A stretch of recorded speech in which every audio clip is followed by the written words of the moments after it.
पर ट्यूसडे से स्टार्ट करेंगे।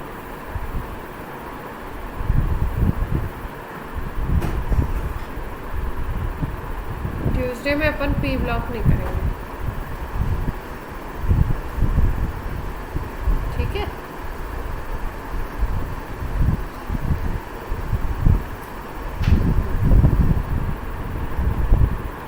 आज हम लोग करने वाले हैं सल्फर के एलोट्रॉप्स।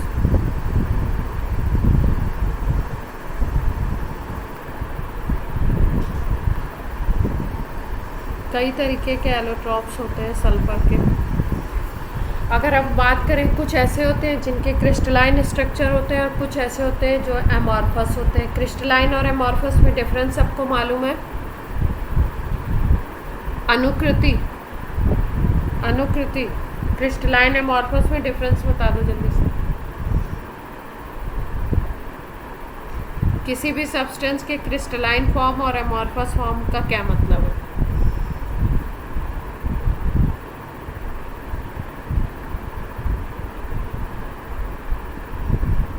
सब लोग सुन पा रहे हैं मेरी बात?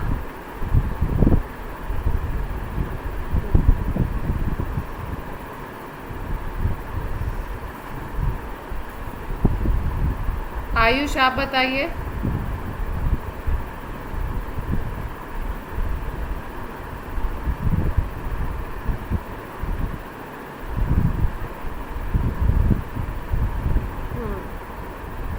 इर्रेगुलर टाइप्स अरेंजमेंट होगा। अरेंजमेंट तो दिखेगा लेकिन कैसा होगा? इर्रेगुलर टाइप होगा।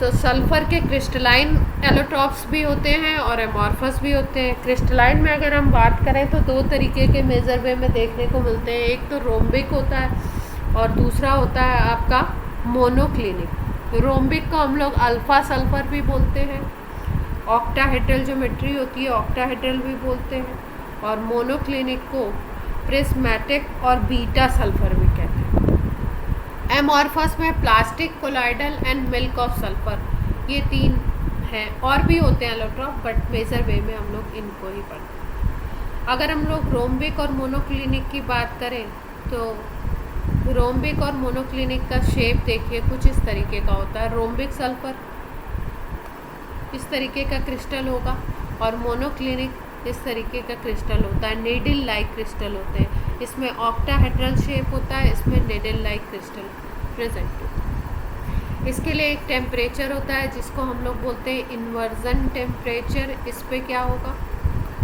अगर आप अबव 369 केल्विन कर देते हो टेम्परेचर तो this rhombic form converted into monoclinic, और अगर आप बिलो रखते हो तो मोनोक्लिनिक कन्वर्टेड इनटू रोम्बिक। तो 369 जो टेम्परेचर हो गया वो कौन सा टेम्परेचर हो गया? 369 केल्विन। ये हो गया आपका इन्वर्जन टेम्परेचर। मतलब इसमें इस टेम्परेचर पे दोनों फॉर्म एक दूसरे में कन्वर्ट हो सकते हैं। इतनी बात क्लियर है? और अगर हम बात करें, यहाँ पे देखो इसी टेम्परेचर को इन्होंने ट्रांजिशन टेम्परेचर, इन्वर्ट होना, इन्वर्जन, ट्रांजिशन, दोनों का एक दूसरे में चेंज होना। डिग्री सेंटीग्रेड में लिखा है इसी टेम्परेचर को 96 डिग्री सेंटीग्रेड। अब रोम्बिक की अगर बात करो तो ब्राइट येलो क्रिस्टल होता है, इसलिए कभी कभी येलो सल्फर भी बोलते हैं। इसमें भी आपका अलग तरीके का येलो कलर है। फिर उसके बाद मेल्टिंग पॉइंट याद रखने की आई थिंक ज़रूरत नहीं है, थोड़ा ही डिफरेंस है, 113 एंड 119 डिग्री सेंटीग्रेड।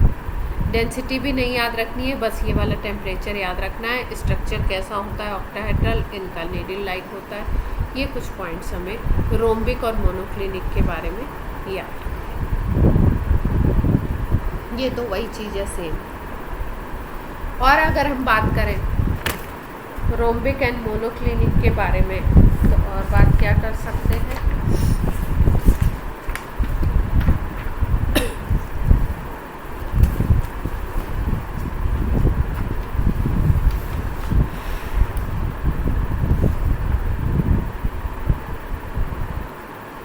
पकड़ रिंग स्ट्रक्चर होगा।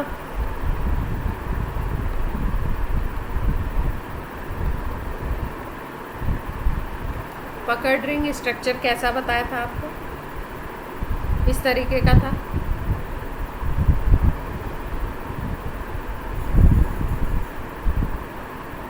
जितने भी पॉइंट्स हैं उन पे कौन आ जाएगा, सल्फर आ जाएगा।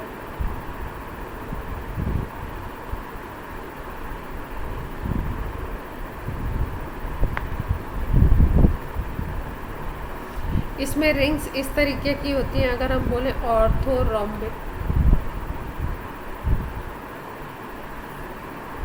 सल्फर, तो इसमें रिंग्स इस तरीके की होंगी, ऐसे। और अगर हम लोग बात करें मोनोक्लिनिक की, ये S8 है, तो मोनोक्लिनिक में अगर हम बात करें तो मोनोक्लिनिक में S8 का स्ट्रक्चर ऐसा भी हो सकता है और रिंग्स इन्वर्ट भी हो सकता है। इसको इन्वर्ट कर दोगे तो कैसा बन जाएगा, ऐसा बनेगा क्या, देख लो 80 है, ज़्यादा हो गया कुछ। 1 2 3 4 5 6 7 8 ज़्यादा।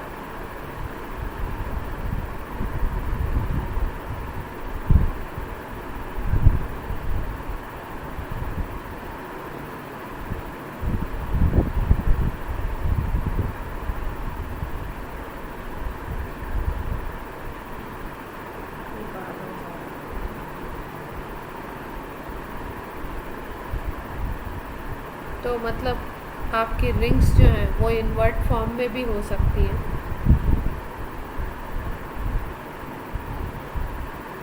सारे पॉइंट्स पे अगर हम लोग ऐसे रखते हैं तो कितने सल्फर हो गए, S8 वाली रिंग बन गई है भी। तो इस तरीके की भी रिंग्स हो सकती हैं जिसमें एक रिंग ऐसे और फिर उसके बाद एक रिंग वही जैसे यहाँ पे है उसी तरीके की एक रिंग बन जाए, सेम टू सेम।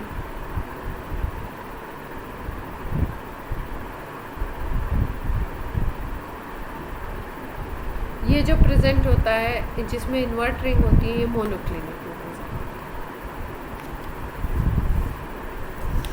और अगर हम बात करें तो कुछ ऐसे भी होते हैं जिसमें इस तरीके का चेयर फॉर्म में प्रेजेंट।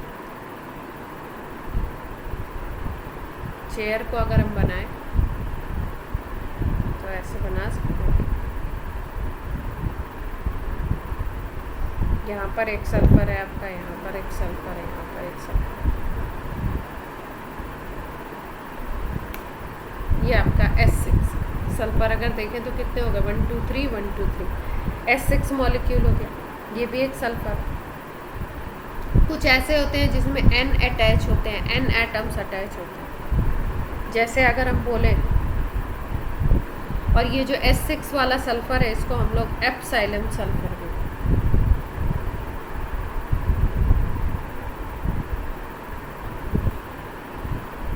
या इंगेल्स।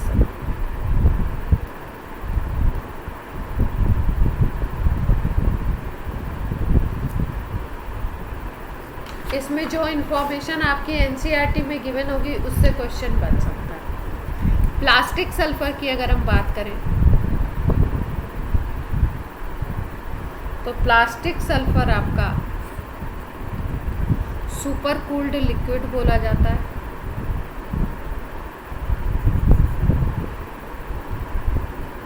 और इसमें चेन्स कुछ इस तरीके से होती है, जिगजैग पैटर्न होता है।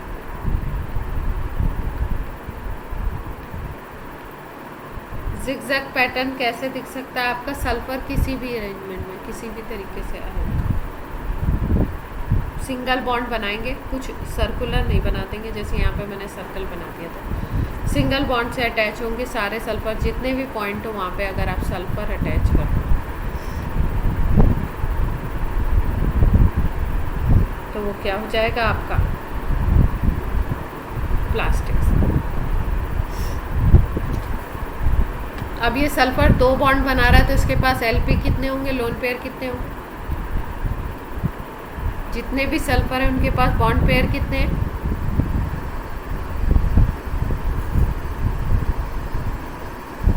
Bp कितना है इसके पास,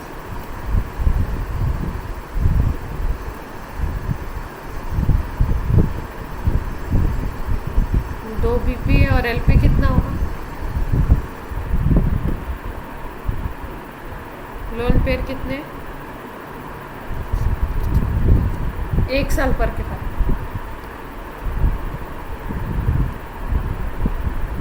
6 इलेक्ट्रॉन है तो 2 लोन पेयर हो सारे सल्फर्स के, 2 बॉन्ड पेयर 2 लोन पेयर, इस तरीके का स्ट्रक्चर होता है।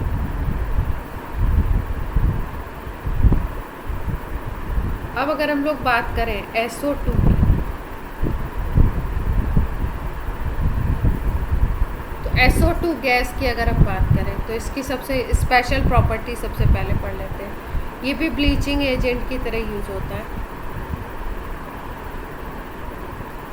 और ये एक रिडक्शन के थ्रू ब्लीचिंग करता है।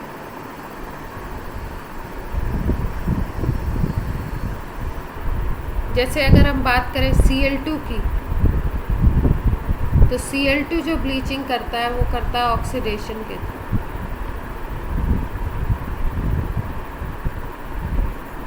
कहीं पे भी याद रखेंगे, अगर ब्लीचिंग हो रही है रिडक्शन के थ्रू तो वो होती है टेम्परेरी,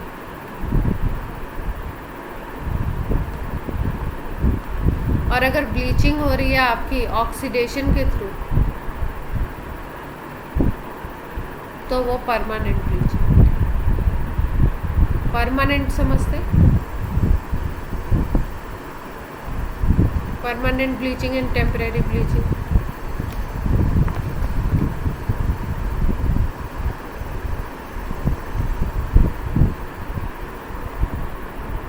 जैसे अगर हम बात करें SO2 को अगर मॉइस्चर मिल जाता है तो मॉइस्चर से रिएक्ट करता है ये, और मॉइस्चर से रिएक्ट करने के बाद ये हाइड्रोजन रिलीज़ करता है, नेसेंट हाइड्रोजन रिलीज़ करता है, और वो हाइड्रोजन कराती है कलरफुल मटेरियल का रिडक्शन। ये जो हाइड्रोजन मिलेगी जिसको हम नेसेंट हाइड्रोजन बोल सकते हैं, ये हाइड्रोजन क्या करवाएगी, किसी कलर्ड मटेरियल का रिडक्शन करवाती है, और इसके थ्रू वो कलर्ड मटेरियल डीकलराइज हो जाता है, you can say colourless one. Clear है बात?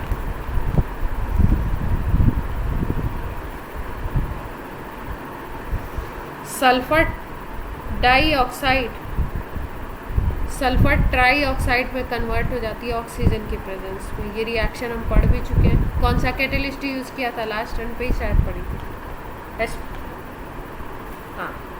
H2SO4 प्रिपरेशन में V2O5 या प्लैटिनम हम लोग यूज़ कर सकते थे। SO2 और ऑक्सीजन की रिएक्शन करवा के SO3 बनाया था हमने, और फिर फर्दर हमने H2S2O7 ओलियम बनाया, और ओलियम के बाद फिर क्या बनाया, डाइल्यूट करके सल्फ्यूरिक एसिड। कौन सा प्रोसेस था, प्रोसेस का नाम बताइए। Contact process. ठीक है, अब इस SO2 का अगर हमें प्रिपरेशन करना है, प्रिपेयर करनी है, तो SO2 प्रिपेयर करना है तो सल्फ़र ले लो भाई। सल्फ़र नेचर में किस फॉर्म में मिलेगा, एसिड फॉर्म में। ऑक्सीजन की रिएक्शन करवा दो, SO2।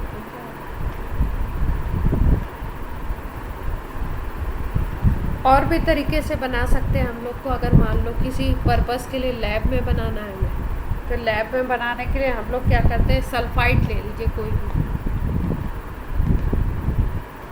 इसकी हाइड्रोजन से रिएक्शन करवा देते हैं, मतलब इसका रिडक्शन करवा देते हैं, तो SO2 बन जाता है और वाटर। जैसे मान लो हमने ले लिया सोडियम सल्फाइड Na2SO3, इसका H2SO4 से रिएक्शन करवा दें, तो यहाँ पे क्या बन जाएगा, एक तो बनेगा Na2SO4, SO3 की रिएक्शन हो रही है तो Na2SO4 बन जाएगा। यहाँ पे सल्फ़र का ऑक्सीडेशन नंबर बोलिए, इसमें सल्फ़र का ऑक्सीडेशन नंबर, इसमें तो +6 होता है, इसमें बताइए +4। ठीक है, तो इसका मतलब इसका ऑक्सीडेशन हो जा रहा है H2SO4 के थ्रू, और अगर हम देखें तो क्या बनाएगा, SO2 गैस रिलीज होती है।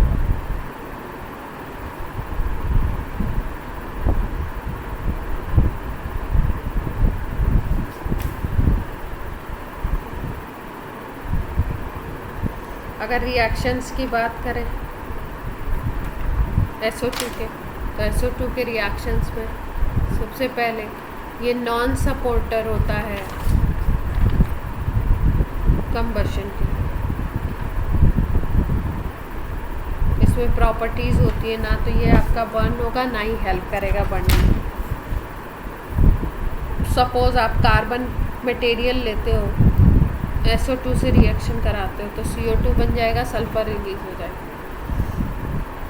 मैग्नीशियम लेते हो, SO2 से रिएक्शन करवाते हो, सल्फर रिलीज हो जाएगा, मैग्नीशियम का ऑक्साइड बन जाएगा।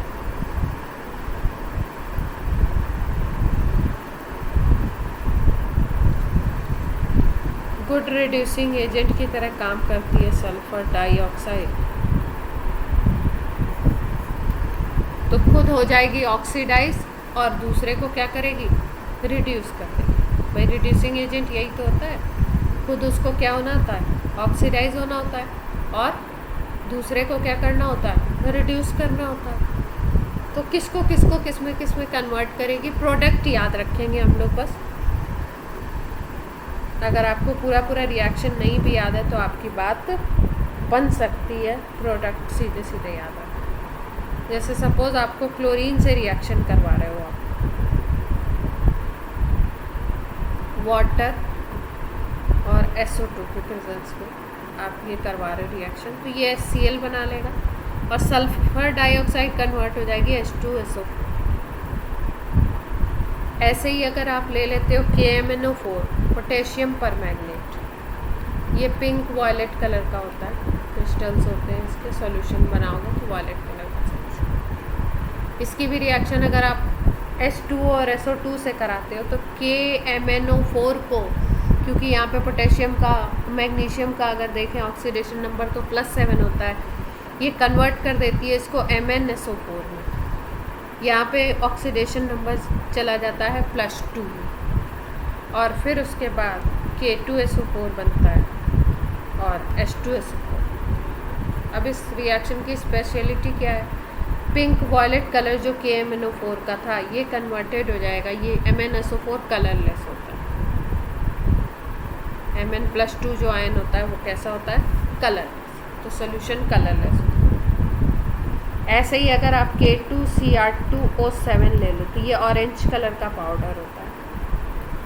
इसका भी अगर सेम रिएजेंट से H2O और SO2 से आप रिएक्शन कराते हो, और इसमें थोड़ा सा आपको एसिडिक मीडियम भी लेना पड़ता है, H2SO4 भी आपको ऐड करना है। इस रिएक्शन को जब आप कराते हो तो स्पेशलिटी क्या है इसमें कि ये जो ऑरेंज कलर है ना K2Cr2O7 का, ये क्रोमियम सल्फेट बना है, Cr2SO4 होल थ्राइस बन जाएगा, और वो होता है ग्रीन का। क्रोमियम के ज़्यादातर सॉल्ट पे ऐसे ग्रीन कलर के ही होते हैं। क्रोमियम सल्फेट बना लेता है और इसका कलर होता है ग्रीन। मतलब KMnO4 में वायलेट कलर से कलरलेस हो गया, और K2Cr2O7 में SO2 की एसिडिक मीडियम में रिएक्शन कराई तो किस कलर में कन्वर्ट हो जाएगा, ग्रीन कलर का। क्या बनेगा, Cr2SO4 होल थ्राइस। और क्योंकि पोटेशियम है तो पोटेशियम का सल्फेट तो बनना ही बनना है, वाटर तो बनना ही बनना है।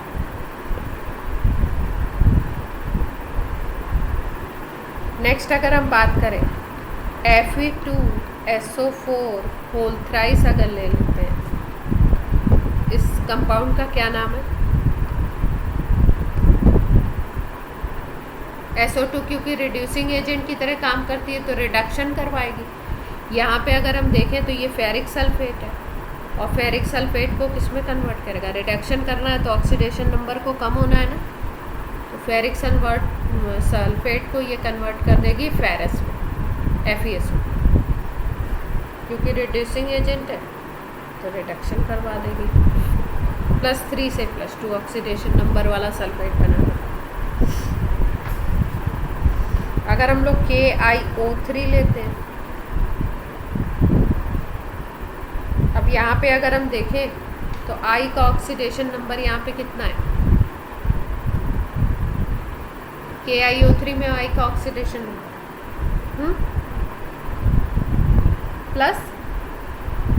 +5, हाँ +5। और अगर हम बात करें कि ये बनाता क्या है। तो एक तो KHSO4 बनेगा और दूसरा प्रोडक्ट H2SO4 और तीसरा प्रोडक्ट ऑक्सीडेशन नंबर कम करना है तो इसमें आयोडीन रिलीज होती है। तो यहाँ पे अगर ऑक्सीडेशन नंबर देखो तो 0 हो जाएगा, 5 से 0 रिडक्शन।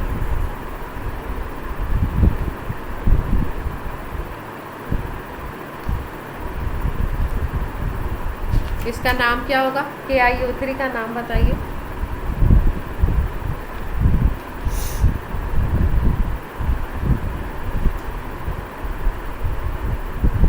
किसी को मालूम है? मैं बताऊं?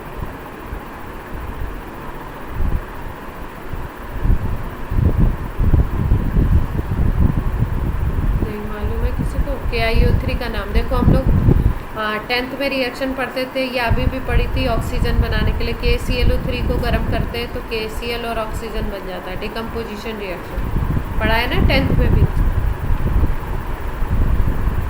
तो इसको हम लोग KClO3 को पोटेशियम क्लोरेट बोलते थे, यही तो नाम देते थे इसको। तो डिफरेंस क्या है? क्लोरीन की जगह, हाँ क्लोरीन की जगह आयोडीन आ गया तो पोटेशियम आयोडेट हो जाएगा नाम। क्लियर है बात?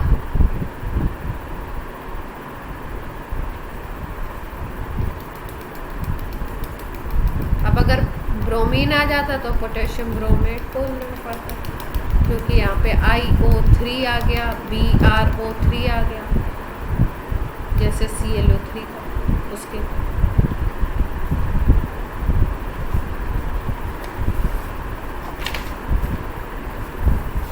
जैसे एक रिएक्शन और होता है स्पेशल, लेड ऑक्साइड की अगर रिएक्शन करवा दो तो लेड ऑक्साइड को SO2 से रिएक्शन होने के बाद PbSO4 बन जाता है, या PbSO4 वाइट कलर का होता है। लेड ऑक्साइड को लेड सल्फेट में कन्वर्ट कर देते हैं।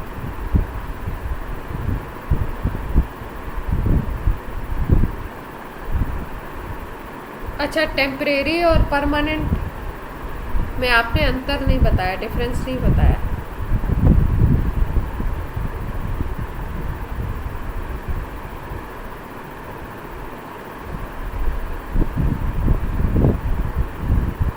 हाँ, एयर में अगर आप छोड़ दोगे ना तो डीकलराइज तो हो गया SO2 की वजह से, लेकिन अगर एयर में आप उसको छोड़ दोगे तो क्या होगा, थोड़ा टाइम बाद फिर से रीगेन कर लेगा अपने कलर को, कलर आ जाएगा उसमें।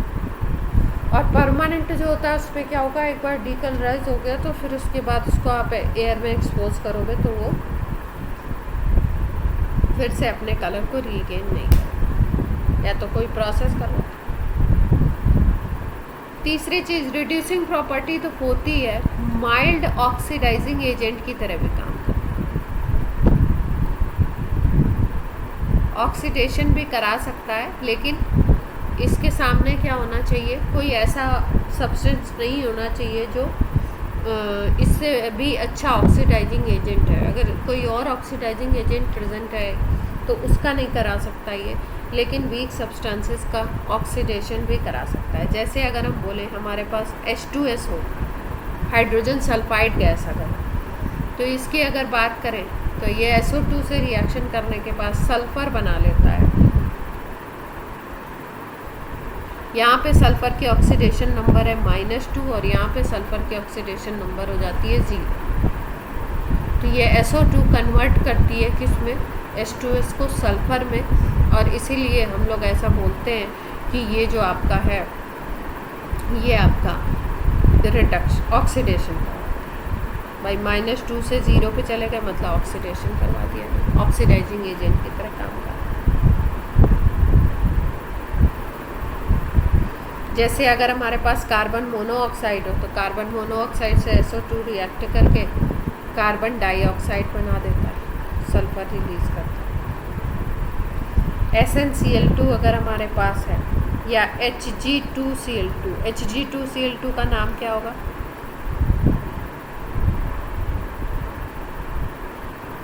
इसका नाम SnCl2 का नाम होता है स्टेनस क्लोराइड।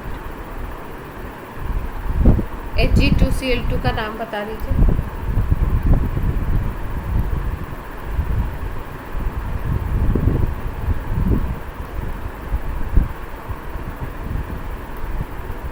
बताना चाहता है।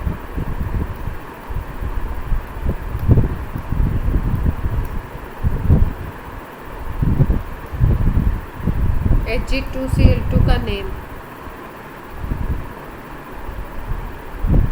हाँ मर्क्यूरस, इसको बोलते हैं मर्क्यूरस क्लोराइड। जैसे ये स्टेनस है, सल्फर Sn की ऑक्सीडेशन नंबर +2 है, यहाँ पे मरकरी का ऑक्सीडेशन नंबर +1। अब क्योंकि ये ऑक्सीडाइजिंग एजेंट की तरह काम कर रहा है तो इसके ऑक्सीडेशन नंबर के टिन के ऑक्सीडेशन नंबर को इंक्रीज़ करेगा। यहाँ पे +4 बना देता है और यहाँ पे +2 में आ जाता है मर्क्यूरस। ये मर्क्यूरिक क्लोराइड हो जाएगा और ये स्टेनिक क्लोराइड हो जाएगा।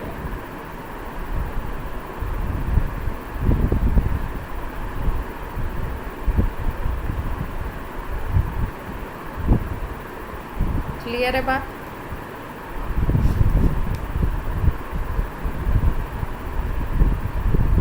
अब दोनों ब्लीचिंग एजेंट की तरह काम करती हैं। शुरू में बताया था SO2 और Cl2 दोनों, लेकिन अगर SO2 और Cl2 मिक्स हो जाएं, एक दूसरे से रिएक्ट कर लें, तो एक गैस बनाती है सल्फ्यूरिल क्लोराइड। ये जो सल्फ्यूरिल क्लोराइड होता है ये आपका पॉइजनस होता है। तो आपसे पूछा जा सकता है कि SO2 और Cl2 मिलके कौन सा पॉइजनस गैस बनाती हैं, that is called sulphuryl chloride SO2Cl। Clear है?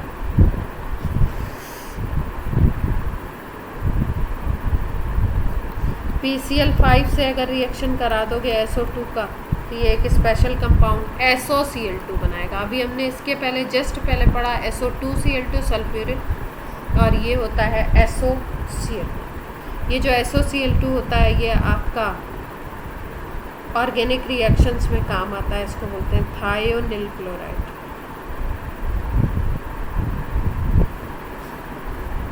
और ये POCl3 है, फॉस्फोरिल क्लोराइड।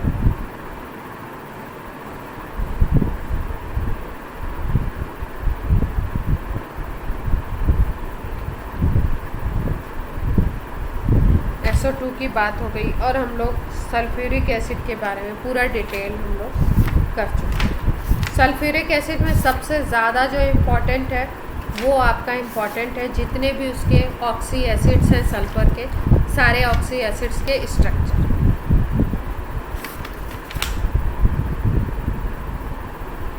अब नेक्स्ट जो अपनी फैमिली है वो है हेलोजन फैमिली।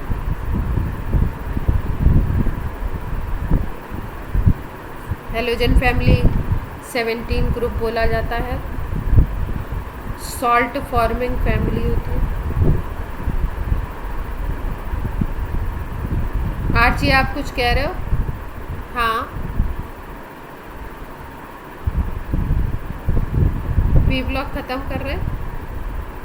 नहीं, आज की क्लास, हाँ आज की क्लास होगी पी ब्लॉक की, और फिर उसके बाद हम लोग मंडे को तो आपकी छुट्टी है, संडे मंडे छुट्टी हो जाएगी, ट्यूसडे से हम लोग ऑर्गेनिक शुरू करेंगे। ये 17 ग्रुप का इंट्रो कर दे रही हूँ, ट्यूसडे से तो हम लोग स्टार्ट करेंगे। और जहाँ तक भी रह हो हुई थी थोड़ा ही बहुत तो हुआ है, ऑर्गेनिक प्रोसेसेस करेंगे उसको, ठीक है। नेक्स्ट वीक में मान के चलो कि हम ऑर्गेनिक ही पढ़ें, क्योंकि उसको अगर अपन साथ साथ में लेके नहीं चलेंगे तो वो ऑर्गेनिक बिल्कुल पीछे रह जाएगी और गड़बड़ हो जाएगा। तो उसमें आपको थोड़ा सा ब्रेन भी लगेगा, थोड़ा सा टाइम भी लगेगा, चीज़ें नहीं होंगी, इसलिए उसको शुरू कर देंगे नेक्स्ट वीक। इसको थोड़ा बैक पे रखेंगे, आप उसको फ्रंट पे ले, ठीक है। तो हेलोजन फैमिली में अगर मेंबर्स बोलो तो कौन कौन से होते हैं हेलोजन फैमिली में 17 ग्रुप में मेंबर्स?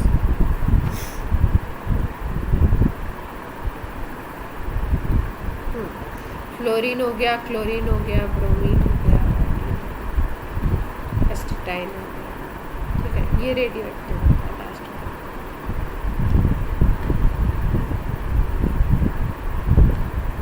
शॉर्ट फॉर्म पता है आपको, फिर कल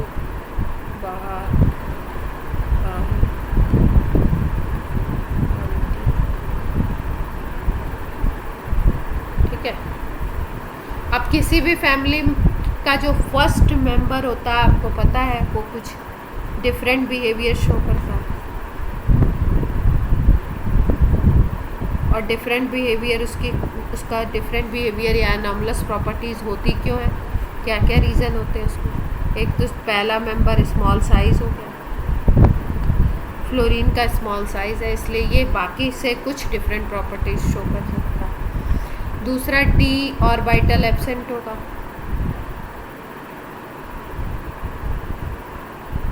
तीसरा इसका इलेक्ट्रोनेगेटिविटी बहुत हाई होता है, सबसे ज़्यादा हाई होता है।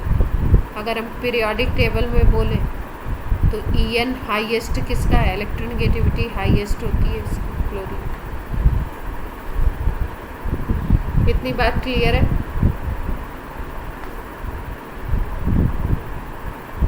अब अगर हम इलेक्ट्रॉनिक कॉन्फ़िगरेशन की बात करें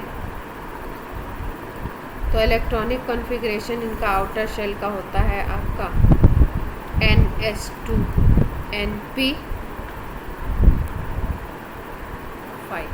क्यों? आउटर शेल में कितने इलेक्ट्रॉन होते हैं? 7 इलेक्ट्रॉन होते हैं, इसलिए आउटर शेल का कॉन्फ़िगरेशन क्या हो गया, NH2 NP5। जैसे अगर हम फ्लोरीन की बात करें तो 1s2 2s2 2p5 होता है। फ्लोरीन का एटॉमिक नंबर 9 होता है। क्लोरीन की बात कर लोगे तो क्लोरीन में यहाँ पे क्या आ जाएगा, 3s2 3p5 आ जाएगा। फ्लोरीन में 2d एब्सेंट होता है, नहीं होता है, और यहाँ क्लोरीन से जब नीचे जाएंगे, डाउनवर्ड जाएंगे तो d भी इंट्रोड्यूस हो जाएगा। क्लियर? अब अगर हम बात करें ऑक्सीडेशन नंबर की तो कौन कौन क्या क्या ऑक्सीडेशन नंबर शो करेगा। तो सबसे जो पहला एलिमेंट है फ्लोरीन, अगर हम फ्लोरीन की बात करें तो फ्लोरीन केवल और केवल एक ही ऑक्सीडेशन नंबर पे स्टिक करता है, दैट इज़ -1। और कोई ऑक्सीडेशन नंबर फ्लोरीन कभी भी शो नहीं करता। हाईली इलेक्ट्रोनेगेटिव है पूरी पीरियोडिक टेबल में, इसलिए हमेशा क्या शो करता है, -1 शो करता है। यानी कि क्या मतलब है, F- बनाता है हमेशा।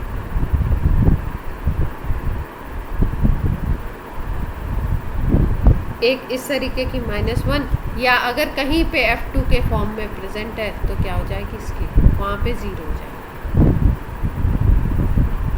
F2 के फॉर्म में प्रेजेंट होता नहीं इन जनरल, हाईली रिएक्टिव। बाकी अगर बात करें क्लोरीन की बात कर लें, ब्रोमीन की बात कर लें, आयोडीन की बात कर लें, तो ये जितने हैं ये सारे के सारे -1 +1 +3 +5 +7 ये शो, डिफरेंट कंपाउंड्स में ये शो, ये सारे ऑक्सीडेशन। +7 का कोई एग्जांपल बताइए, जैसे क्लोरीन अगर +7 में है तो कोई एग्जांपल।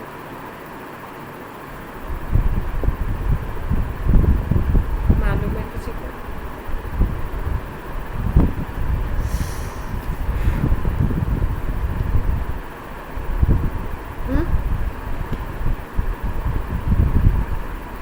NaClO4, हाँ NaClO4 में ये क्लोरेट आयन बनेगा। Na की अगर बोलो तो +1, क्लोरीन की X मान लो और इसकी हो गई -2, X की कितनी आ जाएगी, +7।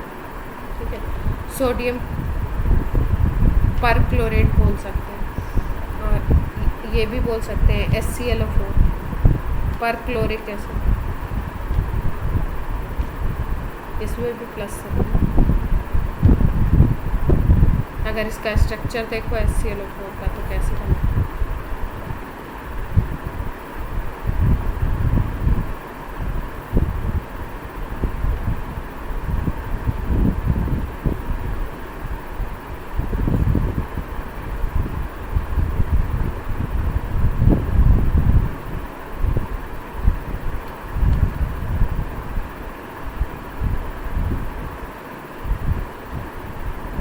HClO4 में Cl के ऊपर कितने लोन पेयर, कितने बॉन्ड पेयर,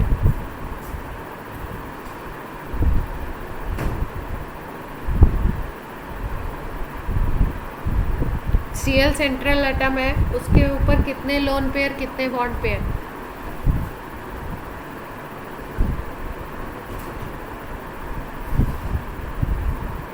अच्छा, बना के देखना पड़ेगा।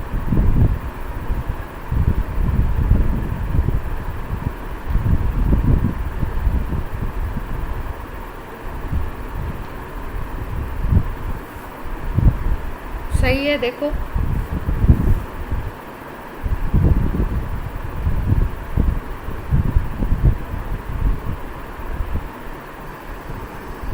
परऑक्सो नहीं है,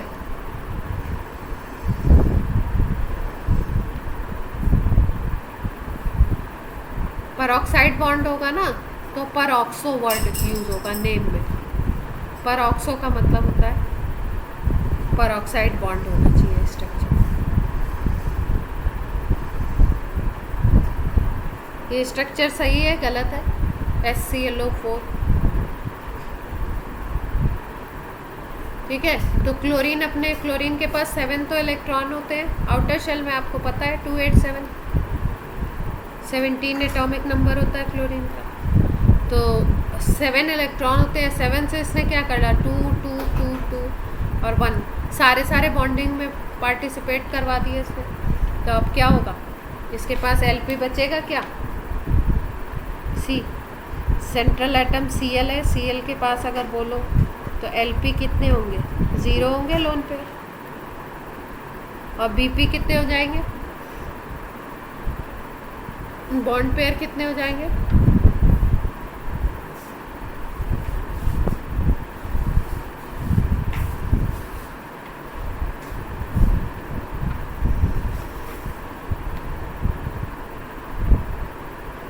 अब अगर हम बात करें एटॉमिक रेडियस की,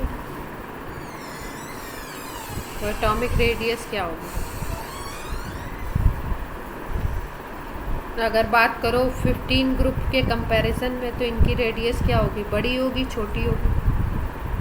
15-16 के कंपैरिजन। भाई लेफ्ट टू राइट जाते हैं तो क्या होता है रेडियस? स्मॉल होती है। और टॉप टू बॉटम में क्या होती है?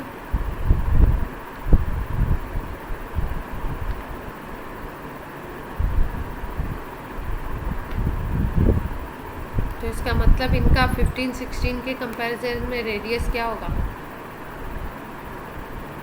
कम होगा। और अगर हम बात करें आपका टॉप टू बॉटम आ रहे हैं, तो रेडियस क्या होगा? बढ़ेगा, नीचे आएगा।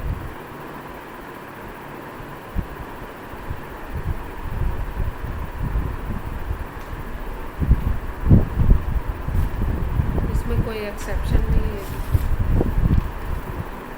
नेक्स्ट अगर हम बात करें आयनाइजेशन एंथैल्पी, तो आयनाइजेशन एंथैल्पी इनमें कैसी टेंडेंसी होती है? पी ब्लॉक में एक्सट्रीम पे है अगर आप देखो तो। इसके बाद 17 ग्रुप के बाद कौन सा ग्रुप आता है? 18 ही तो आता है। और 18 का तो इनर्ट है, इसलिए उसकी प्रॉपर्टीज़ तो बिल्कुल अलग होती हैं, ज़्यादा कंपैरिजन कर नहीं सकते 18 से, क्योंकि 18 की प्रॉपर्टीज़ क्या होंगी? डिफरेंट होंगी। कौन कौन से होते हैं 18 में? हीलियम, नियॉन, आर्गन, क्रिप्टन, फिर कौन होगा? ज़ीनॉन, ये होते। तो पी ब्लॉक में आप समझो तो एक्सट्रीम राइट पे हैं। एक्सट्रीम राइट वालों में क्या टेंडेंसी होती है? इलेक्ट्रोनेगेटिव कैरेक्टर होता है। इलेक्ट्रोनेगेटिव कैरेक्टर का क्या मतलब है? इलेक्ट्रॉन गेनिंग टेंडेंसी होगी। और अगर एलिमेंट्स में इलेक्ट्रॉन गेनिंग टेंडेंसी है, तो आयनाइजेशन का मतलब तो क्या होता है? रिलीज ऑफ इलेक्ट्रॉन होता है ना।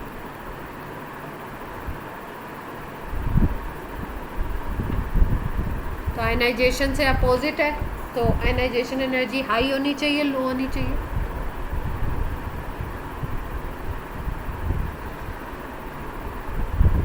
इजीली आयनाइज होंगे या टफ होगा इनका आयनाइजेशन? टफ होगा। तो इनकी आयनाइजेशन एनर्जी क्या होती है? हाई हो। इतनी बात क्लियर है सब? आयनाइजेशन एनर्जी, क्योंकि ये पी ब्लॉक में एक्सट्रीम राइट पे है, अप्रॉक्स राइट पे ही है, तो इनकी आयनाइजेशन एनर्जी क्या होगी? हाई होगी, आयनाइज जल्दी से होंगे। और अगर हम कंपेयर करें, टॉप टू बॉटम आ जाए तो क्या होगा? आई में क्या चेंज आएगा?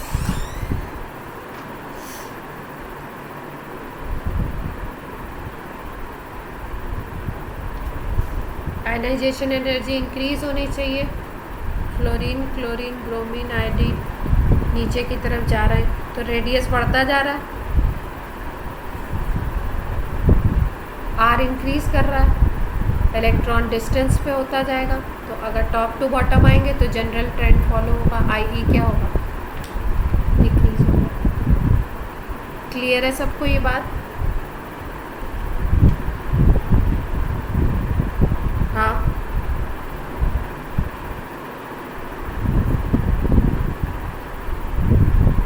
कोवैलेंसी और नंबर ऑफ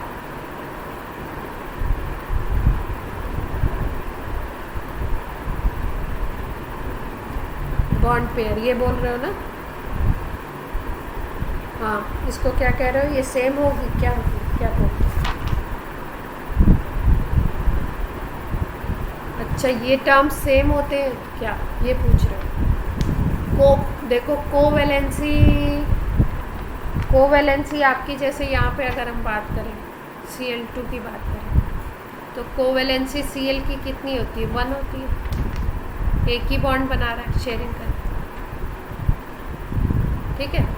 और बॉन्ड पेयर हम लोग कैसे गिनते हैं? Bond pair number of bond से गिनते हैं, ऐसे ही तो गिनते हैं हम लोग। तो सेम होगा। HClO4 में पूछना चाहते हो क्या?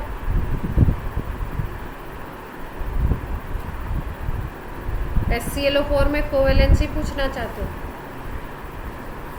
कोवैलेंसी अगर इस स्ट्रक्चर को देखोगे तो क्या हो जाएगी? 7 हो जाएगी। देख पा रहे हो?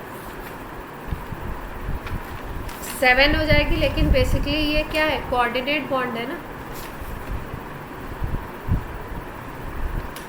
भाई, 7 बॉन्ड बना रहा है। अगर देखो आप, वो डबल बॉन्ड को तो हम लोग VACPR के अकॉर्डिंग जब देखते हैं, जब हमें वो दिखाना होता है, स्टीयरिक फैक्टर, स्टीयरिक नंबर दिखाना होता है ना, तब हम लोग देखते हैं, तब हम लोग बोलते हैं VACPR में भाई डबल बॉन्ड को सिंगल कंसीडर किया गया है ना।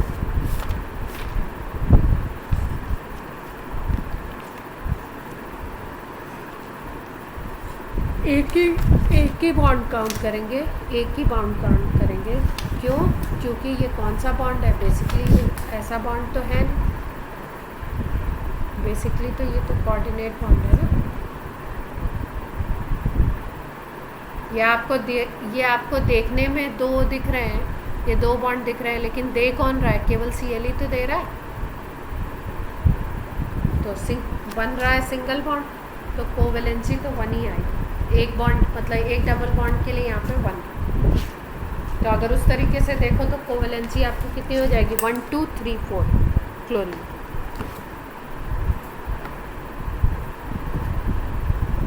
हाँ, 1 2 3 4। कोई स्टेटमेंट वाला क्वेश्चन दे रखा है क्या?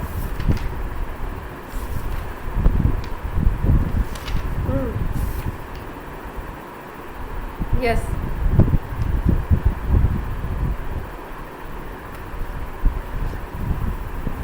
Covalency of chlorine in HClO3 या HClO4? इस 3। अच्छा, ये कहाँ पे दिया हुआ?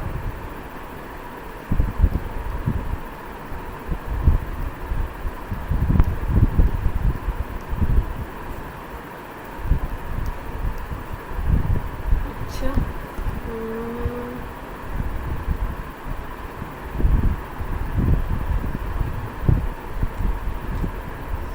क्योंकि ऐसे क्वेश्चन आपके स्टेटमेंट में आ सकते हैं, उसमें आपको पूछ स्ट्रक्चर तो यही है, तो स्ट्रक्चर में तो कोई डाउट है नहीं। अब कोवेलेंसी 3 क्यों दे रहे हैं?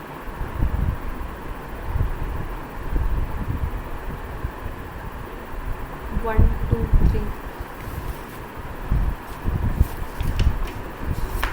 थ्री तो नहीं होनी चाहिए।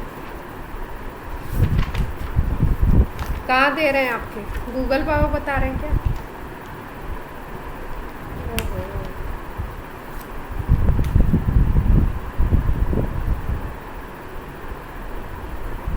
अच्छा, ऑक्सीडेशन नंबर क्या होगा? ऑक्सीडेशन नंबर तो 7 जा रहा है, ठीक है। कोवेलेंसी आ रही है अपनी 3।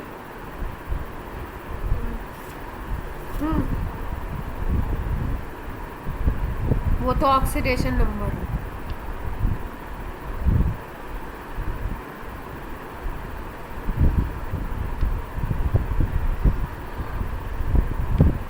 मैक्सिमम कोवेलेंसी, अच्छा मैक्सिमम टर्म यूज़ कर दिया। मैक्सिमम टर्म यूज़ कर देंगे,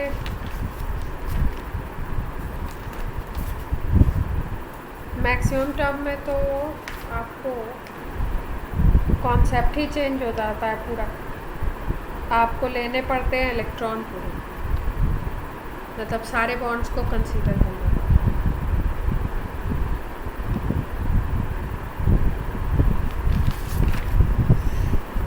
चेक करना पड़ेगा भाई। कोवेलेंसी तो देखो कोवेलेंट बॉन्ड का नंबर होता है बेसिकली।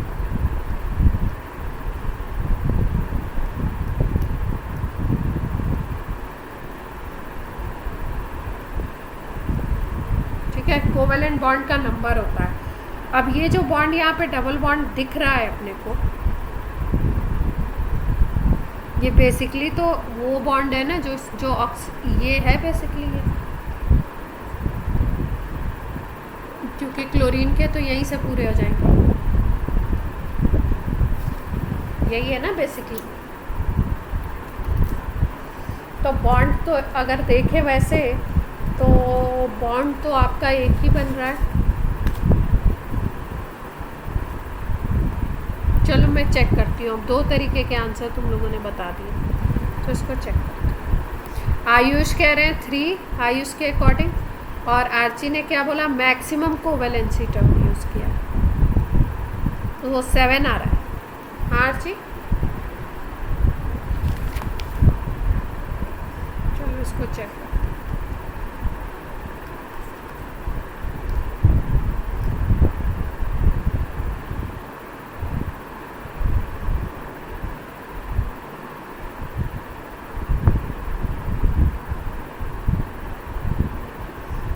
आयनाइजेशन एनर्जी की बात कर रही थी हमने, अब नेक्स्ट चैप्टर। हाँ तो आप किस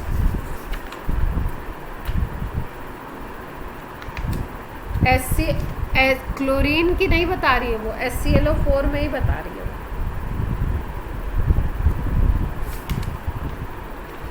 HClO4 में ही क्लोरीन की बता रही है, ऐसे अलग से कोई क्लोरीन का स्टेटमेंट नहीं। क्यों आर्ची?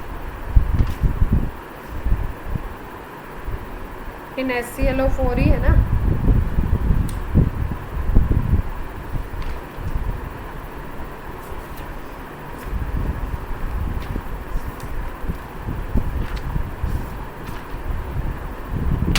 अब देखो फ्लोरीन की अगर इलेक्ट्रोनेगेटिविटी की अगर बात करो तो फ्लोरीन की इलेक्ट्रोनेगेटिविटी सबसे हाई होती है, हाईएस्ट होती है आपकी।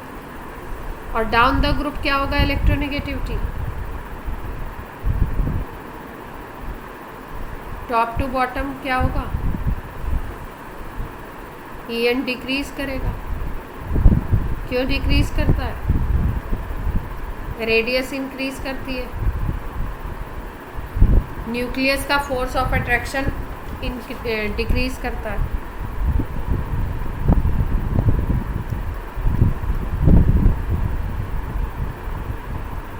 इसलिए इलेक्ट्रोनेगेटिविटी क्या होगी? डिक्रीज करेगी। साइज बढ़ रहा है तो इलेक्ट्रोपॉजिटिव कैरेक्टर अगर कंपैरेटिव देखें तो वैसे इलेक्ट्रोपॉजिटिव कैरेक्टर होता ही नहीं है इसमें। इलेक्ट्रोपॉजिटिव कैरेक्टर क्या होगा, इंक्रीज करेगा। तो इलेक्ट्रोनेगेटिव कैरेक्टर क्या होना चाहिए,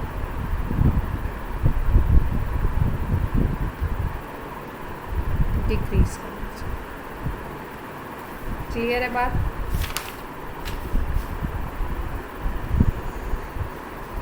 अब एक और बात कर ली जाए जो सबसे ज़्यादा इम्पॉर्टेंट है, ज़्यादा पूछा जाता है, इलेक्ट्रॉन गेन एंथैल्पी।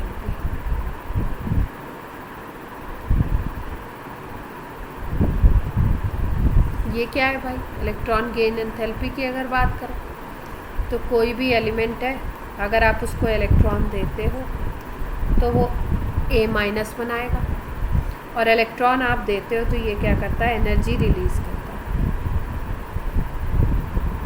और ये जो एनर्जी रिलीज़ होती है इसी को हम लोग क्या बोलते हैं, इलेक्ट्रॉन गेन एंथैल्पी। इलेक्ट्रॉन जब गेन कर रहा है कोई एटम तो single gaseous isolated atom.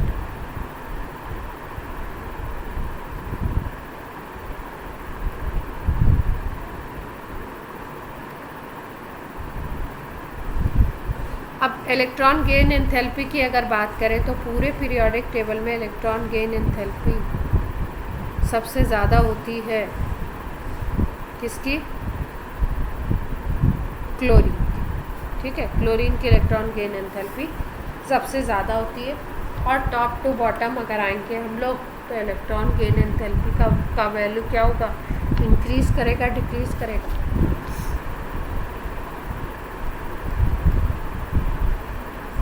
Top to bottom में क्या होना चाहिए, डिक्रीज करना चाहिए। ठीक है, लेकिन फ्लोरीन की अगर हम देखें EgE तो वो क्या होती है, ज़्यादा होगी, क्लोरीन से कम होगी।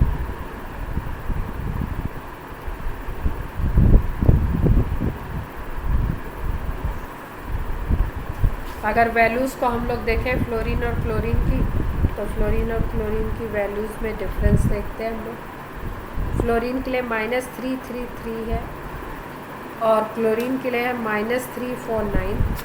फिर अगर हम ब्रोमीन की बात करें तो इसके लिए 325 आ गया, और आयोडीन के लिए -296। यहाँ से यहाँ देखो अगर तो आपको क्या दिख रहा है, ये वैल्यूज़ कम हो रही है, डिक्रीज़ कर रही है, रेगुलर पैटर्न।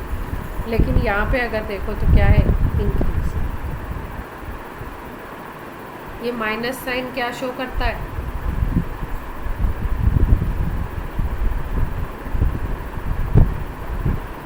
एक्सोथर्मिक है, एवोल्यूशन हो रहा है। ठीक है,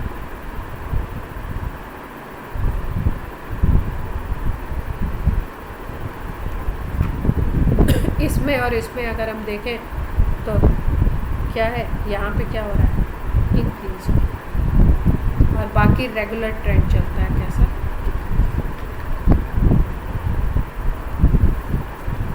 क्लियर? अब इनका भाई इलेक्ट्रॉन गेन एंथैल्पी कम क्यों था, फ्लोरीन का ज़्यादा क्यों हो गया, फ्लोरीन की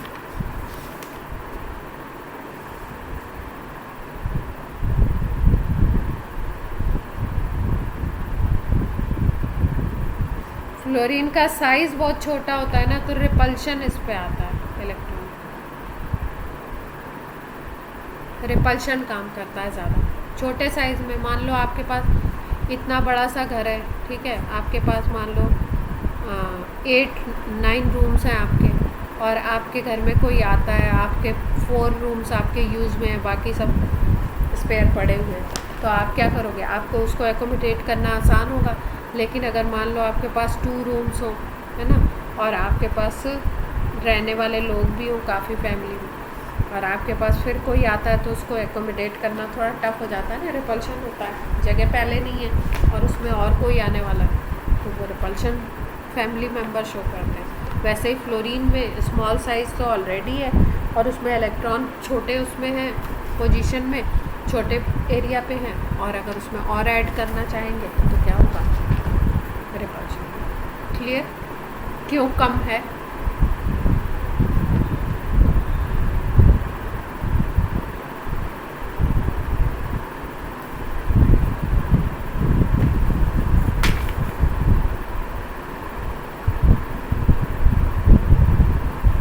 हर्ष है क्लास में?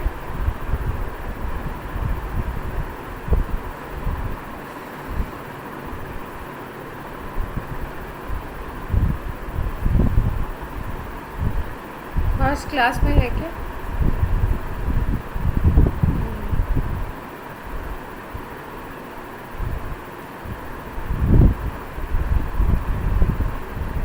कौन कौन है क्लास में? प्रांजल, प्रियांजल, आरची, आयुष, हर्षित, अनुभूति, विधि,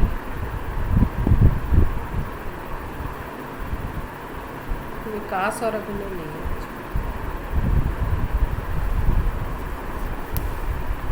अब देखो, अगर फिजिकल स्टेट की बात करो तो F2, Cl2, Br2, I2 इनके फॉर्म में होते हैं। ये आपका लिक्विड होता है रूम टेम्परेचर पे, ये आपका सॉलिड होता है, ये दोनों गैसियस होते हैं।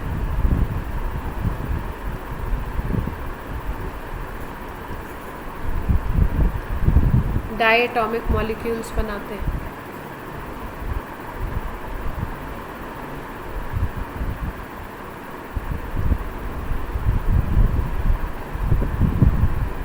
अब मेल्टिंग पॉइंट, बॉइलिंग पॉइंट के बारे में क्या कह सकते हो? मेल्टिंग पॉइंट अगर बोलें, बॉइलिंग पॉइंट बोलो तो क्या कह सकते हो?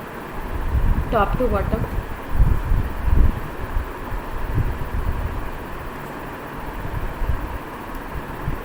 क्या अंदाज़ा लगा सकते हो, बताओ?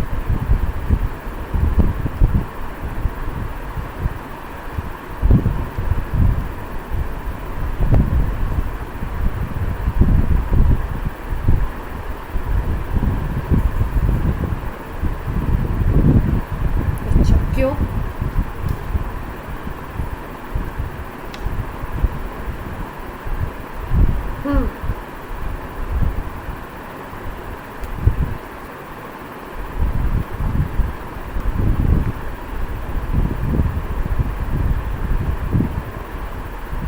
अच्छा, डाउन द ग्रुप अगर हम जाते हैं तो वंडरवॉल फोर्स इंक्रीज करता है या डिक्रीज करता है मॉलिक्यूल्स के बीच में फोर्स?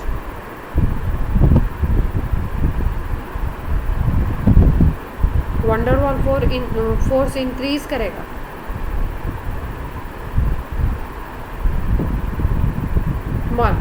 मॉलिक्यूल्स के बीच में फोर्स इंक्रीज कर रहा है, एटॉमिक नंबर इंक्रीज कर रहा है, तो वेट भी इंक्रीज करेगा। तो मेल्टिंग बॉइलिंग पॉइंट इंक्रीज होना चाहिए, डिक्रीज होना चाहिए?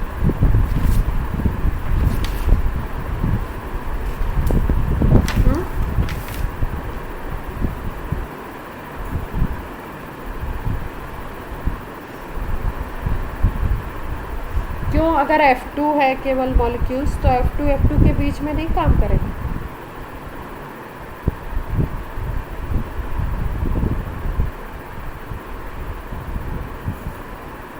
उनके बीच में नहीं लगेगा। हाँ, F2Cl2 को, मॉलिक्यूल्स की बात कर रहे हैं। इंटरमॉलिक्यूलर फोर्स से रिलेट करेंगे ना इसको हम लोग,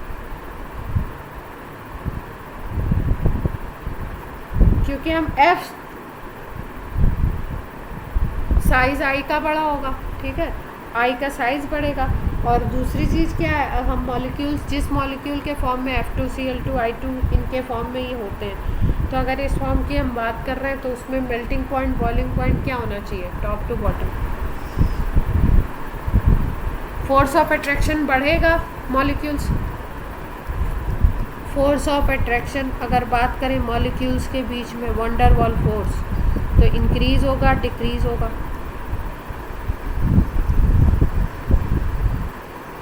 टॉप टू बॉटम बताइए।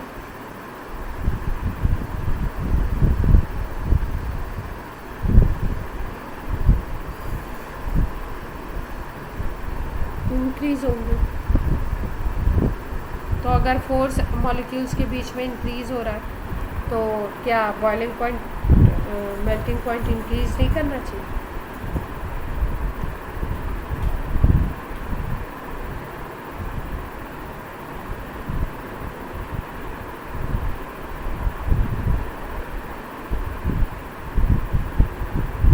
नहीं,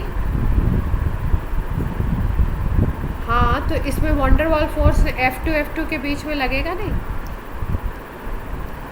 Cl2 के बीच में नहीं लगेगा?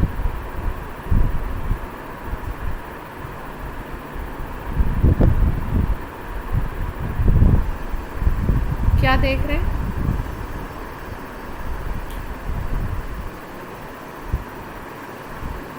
हाँ, इनको कंपेयर कर रहे हैं तो सिंगल थोड़ी है, ये तो एक स्टेट में है तो उसमें तो सिंगल एटम थोड़ी हो, सिंगल मॉलिक्यूल थोड़ी हो। इंटरमॉलिक्यूलर फोर्सेस तो एग्जिस्ट करेंगे ही ना। F2 के बीच में कैसा फोर्स है, Cl2 के बीच में कैसा फोर्स है? साइज भी बढ़ रहा है, मास भी बढ़ रहा है।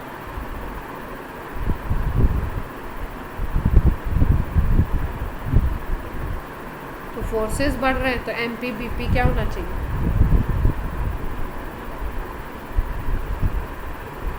इंक्रीज करना चाहिए। और वैसे भी आप देख रहे हो ये गैस है, ये क्या है? लिक्विड है, ये क्या है? सॉलिड है। तो सॉलिड को वेपराइज करना इजी होगा क्या?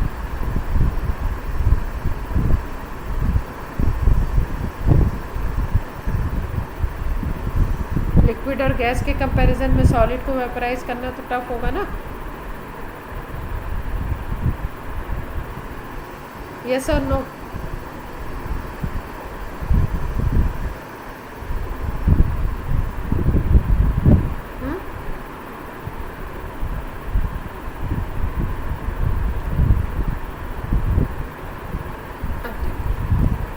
बहुत इम्पॉर्टेंट है next one, dissociation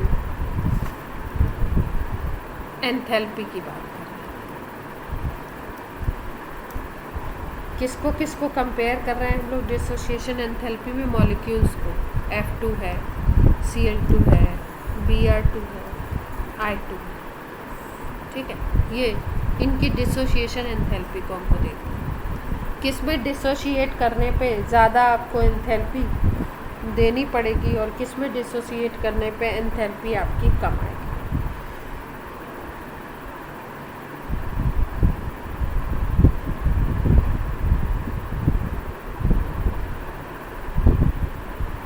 down the group dissociation enthalpy क्या होनी चाहिए? इंक्रीज, आप ऐसा बोलो, डिक्रीज बोलो। मतलब आप बोल रहे हो कि F2 की बॉन्ड डिसोसिएशन एंथैल्पी सबसे ज़्यादा होनी चाहिए और I2 की सबसे कम होनी चाहिए।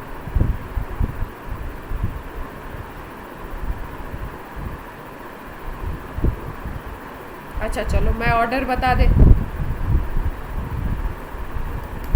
मैं ऑर्डर बताती हूँ। नहीं, मैं कह रही हूँ ऑर्डर बताती हूँ और फिर आप इसका रीज़न बताओ, रीज़न सोचो बताओ। Cl2, Br2, F2, I2। Bond dissociation enthalpy का ऑर्डर ये दिया हुआ है।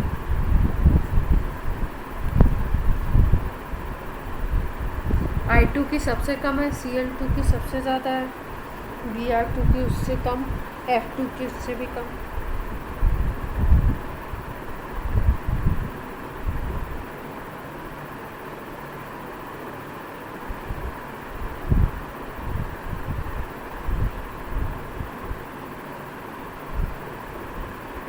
देखो F2 में तो आप ये कह सकते हो कि F2 का ये जो FF बॉन्ड है ना, हाँ ये FF जो बॉन्ड है ना स्मॉल साइज़ है, तो इलेक्ट्रॉन का रिपल्शन इसमें आपस में खुद ही होगा। आपको पता है छोटा साइज़ है तो छोटी सी स्पेस में इलेक्ट्रॉन्स हैं, तो इसकी वजह से क्या होगा, इसको आप थोड़ी एनर्जी प्रोवाइड कराओ तो ये ब्रेक हो जाएगा स्मॉल एनर्जी से। तो हम बोल सकते हैं कि इसकी बॉन्ड डिसोसिएशन एंथैल्पी क्या होगी, कम होगी F की। ऐसा रीज़न सोच सकते हैं। अब Cl2 की Br2 से ज़्यादा क्यों?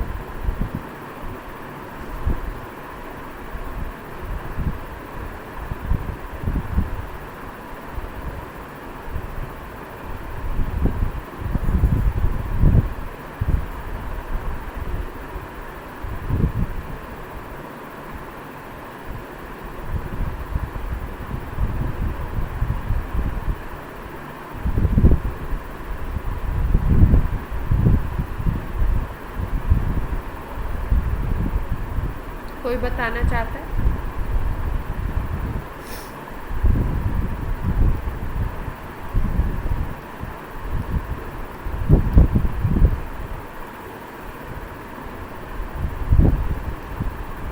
इसमें देखो, अगर इन तीनों को कंपेयर करो तो इन तीनों को अगर आप कंपेयर करते हो तो बॉन्ड लेंथ किसका सबसे ज़्यादा होगा? भाई ये एटम सबसे बड़ा है,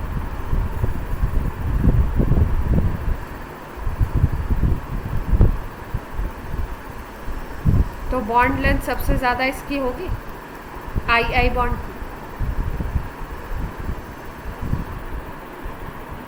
बॉन्ड जितना बड़ा होगा, जितना लेंथ ज़्यादा होगा, उतना क्या होगा, उसका जो स्ट्रेंथ होता है वो डाउन होता जाता है बॉन्ड का। तो आपको उसको ब्रेक करने के लिए ज़्यादा एनर्जी देनी पड़ेगी, कम देनी पड़ेगी?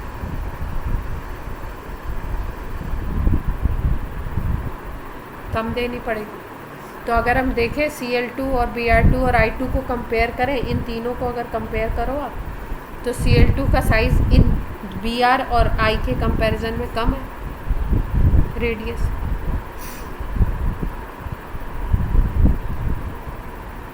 तो इसमें क्या होगा, इसमें बॉन्ड लेंथ हाईएस्ट होगी।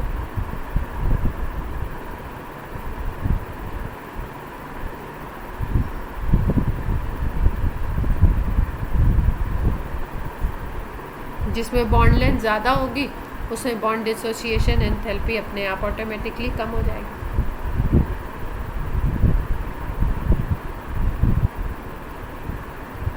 क्लियर है बात? और एक्सपेरिमेंटली ऐसा देखा गया कि F2 की पोजीशन कहाँ पे बन जाती है, थर्ड पोजीशन पे। Cl2 सबसे ज़्यादा है फर्स्ट पोजीशन पे, फिर उसके बाद सेकेंड पोजीशन पे Br2 आता है, और I2 उससे कम होना चाहिए था, लेकिन F2 की पोजीशन में आता था। तो ये याद रखेंगे आप, ये लर्न करने वाला फैक्ट है, इससे क्वेश्चन बन सकता है, बनता भी है। क्लियर है बात?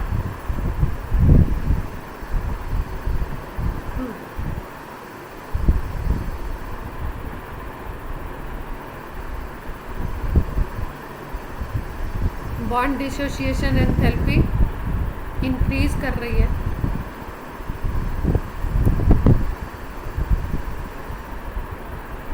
अच्छा देखो, बॉइलिंग पॉइंट और मेल्टिंग पॉइंट में हम लोग क्या देख रहे हैं, इंटरमॉलिक्यूलर फोर्स देख रहे हैं। जैसे अभी हम लोग पढ़ेंगे HF की बात करेंगे अभी, ठीक है? तो HF की जब बात करोगे तो HF की बात करेंगे जब हम, तो हम बोलेंगे कि HF में क्योंकि फ्लोरीन हाई इलेक्ट्रोनेगेटिव है, तो इसमें क्या आ जाता है, हाइड्रोजन बॉन्डिंग बन जाती है इंटरमॉलिक्यूलर, और इंटरमॉलिक्यूलर हाइड्रोजन बॉन्डिंग बनती है तो क्या होता है, मॉलिक्यूल आपस में अटैच हो जाते हैं, इंटरमॉलिक्यूलर नया अट्रैक्शन प्रोड्यूस हो जाता है ये वाला, और कई सारे मॉलिक्यूल्स ऐसे अटैच हो जाते हैं, बड़ा हो जाता है मॉलिक्यूल, इसलिए क्या होता है आपका BPMP क्या हो जाएंगे, इंक्रीज करेंगे। ठीक है, इसका मतलब क्या बात हो रही है, मॉलिक्यूल के बीच में बात हो रही है। यहाँ पे हम बात किसकी कर रहे हैं, एटम के बीच की बात कर रहे हैं, बॉन्ड की बात कर रहे हैं, समझ रहे हो?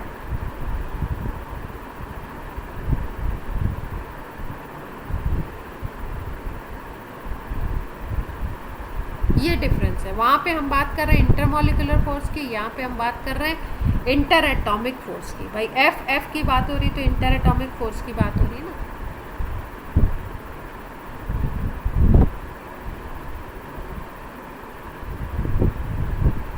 तो BPMP के लिए हमको क्या देखना है, इंटरमॉलिक्यूलर फोर्स देखना है, और इसके लिए हमको क्या देखना है, BDE बोल रहे हैं, डिसोसिएशन एंथैल्पी। तो इसके आप कह रहे हो जब बॉन्ड जल्दी डिसोसिएट हो जा रहा है तो आपको क्या होना चाहिए, बॉन्ड तो जल्दी डिसोसिएट हो जा रहा है लेकिन उनके जो मॉलिक्यूल्स हैं वो सॉलिड फॉर्म में एग्जिस्ट कर रहे हैं। देखो आप अगर I2 की बात करो और यहाँ पे केवल एक सिंगल मॉलिक्यूल की बात की जा रही है, इसको कंसीडर किया जा रहा है, ओनली सिंगल मॉलिक्यूल। वहाँ पे कई सारे मॉलिक्यूल्स हैं, तो मॉलिक्यूल जब बल्क में है, बहुत सारे मॉलिक्यूल्स हैं, तो मॉलिक्यूल के बीच के इंटरेक्शन की बात हो रही है। उसमें आपको किसी मॉलिक्यूल की एनर्जी अगर हाई हो जाएगी तो वो वेपर फॉर्म में जाएगा, है ना, ये बात हो रही है। और यहाँ पे इंडिविजुअल मॉलिक्यूल की बात हो रही है, BDE में। क्लियर हुई बात?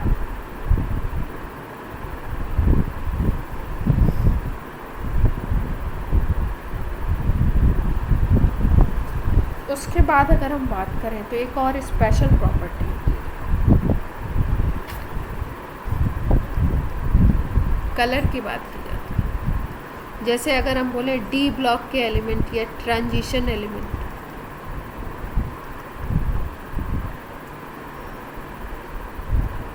में जो कलर होता है वो किसके कारण होता है, तो आप याद रखेंगे DD ट्रांजिशन। अभी पढ़ेंगे हम लोग कॉम्प्लेक्स कंपाउंड में। डी इलेक्ट्रॉन दूसरे डी ऑर्बिटल में, एक लोअर एनर्जी के डी ऑर्बिटल से हायर एनर्जी के डी ऑर्बिटल में जाते हैं, उसको हम DD ट्रांजिशन बोलते हैं। तो इसके कारण कलर आता है, जो हम बोलते हैं ना कॉम्प्लेक्स कंपाउंड्स कलर देते हैं,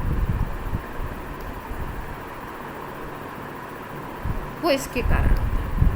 अगर F ब्लॉक के एलिमेंट की हम बात करते हैं, उसमें कोई कलर आ रहा है, तो वो कलर आता है FF ट्रांजिशन की वजह से। लेकिन अगर हम बात करते हैं हैलोजन की, कोई हैलोजन अगर कलर दे रहा तो इसके कलर का क्या मतलब होता है कि इससे कौन सी लाइट ट्रांसमिट हो रही है, ट्रांसमिटेड लाइट का कलर।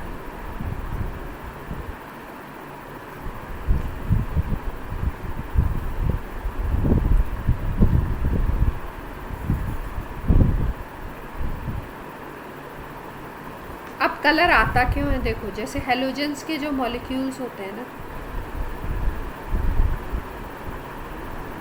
ये मॉलिक्यूल्स एब्जॉर्ब करते हैं लाइट को, इनके ऊपर जो लाइट पड़ेगी, और जिस भी लाइट को ये एब्जॉर्ब करते हैं ना, उसमें से फिर जब एमिट करेंगे कलर्स उसको, तो वो होता है विजिबल रेंज का। भाई जो UV वाला आ जाएगा, या आपका आगे वाला उधर वाला इंफ्रारेड और वो सब जाएगा, उसमें तो आप देख ही नहीं पाओगे ना, देख पाओगे क्या? तो हैलोजेंस का जो कलर होता है वो किसके कारण होता है, हैलोजेंस का कलर होता है ट्रांसमिटेड लाइट की वजह से, और वो लाइट का जो फ्रीक्वेंसी या वेवलेंथ होता है वो किसमें आता है, विजिबल। ऐसे ही अगर डी ब्लॉक के एलिमेंट्स की बात करो, उसमें कलर होता है, तो उसमें कलर आता है DD ट्रांजिशन की वजह से। इलेक्ट्रॉन लोअर डी ऑर्बिटल से हायर डी ऑर्बिटल में जाते हैं। अभी तक हम लोगों ने डी ऑर्बिटल 5 टाइप्स के पढ़े थे। कौन कौन से पढ़े थे डी ऑर्बिटल, नेम्स बताओ उनके।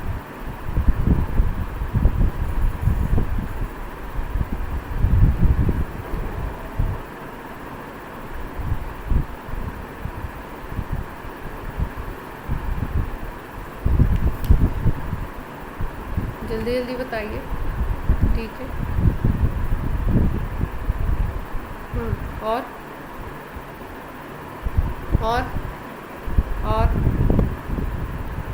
5 टाइप्स के पढ़े थे। इसमें 2 ऐसे होते हैं जो आपके लोअर एनर्जी के, और 3 ऐसे होते हैं जो हायर एनर्जी के। तो लोअर टू हायर में चेंज होता है, ट्रांजिशन होता है इलेक्ट्रॉन का, और उसके कारण हमें कलर दिखाई देता है। इसी तरीके से F में भी ट्रांजिशन होता है, FF ट्रांजिशन होता है, उससे कलर दिखता है। और हैलोजन में कलर इसके कारण होता है। जैसे क्लोरीन, अगर आप गैस देखोगे तो क्लोरीन गैस किस कलर की दिखेगी, कलर सुना, कलर क्लोरीन की अगर हम बात करें तो आपने वो देखा है क्या, क्लोरीन की स्मेल तो ली होगी अगर आप लोग कभी उसमें गए हो, रिसॉर्ट वगैरह में, स्विमिंग पूल वगैरह में गए हो अगर, या कहीं पे भी स्विमिंग पूल में गए हो, तो ग्रीनिश येलो कलर की होती है क्लोरीन। ब्रोमीन की अगर बात करो तो ब्रोमीन आपकी रेडिश ब्राउन होती है, और आयोडीन की अगर बात करो तो आयोडीन होती है आपकी डीप वॉयलेट।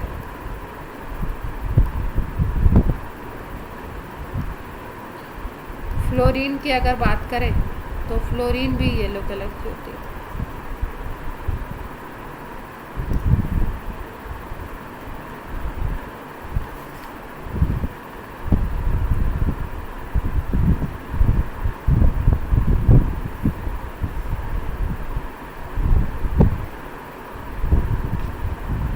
अच्छा, ज़्यादातर ये कैसे बॉन्ड बनाएंगे? आयनिक बॉन्ड बनाने की टेंडेंसी होगी, कोवेलेंट बनाने की टेंडेंसी होगी, कैसे बॉन्ड बनाने की टेंडेंसी? पक्का?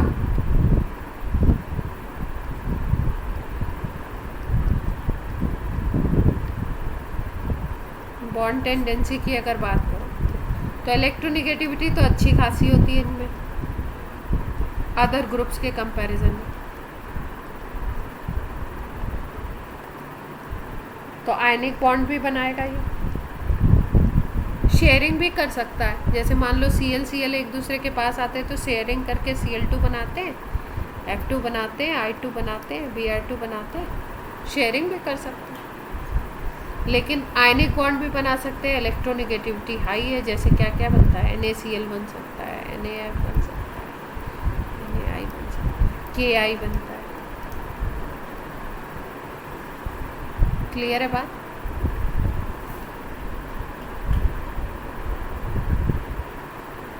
तो कोवेलेंट भी बना सकता है बॉन्ड अगर रिलेटिवली आपका कैसा हो, इलेक्ट्रोनिगेटिविटी का डिफरेंस ना हो या बहुत कम हो। जैसे कुछ कंपाउंड्स बनते हैं जिनको हम बोलते हैं inter halogen.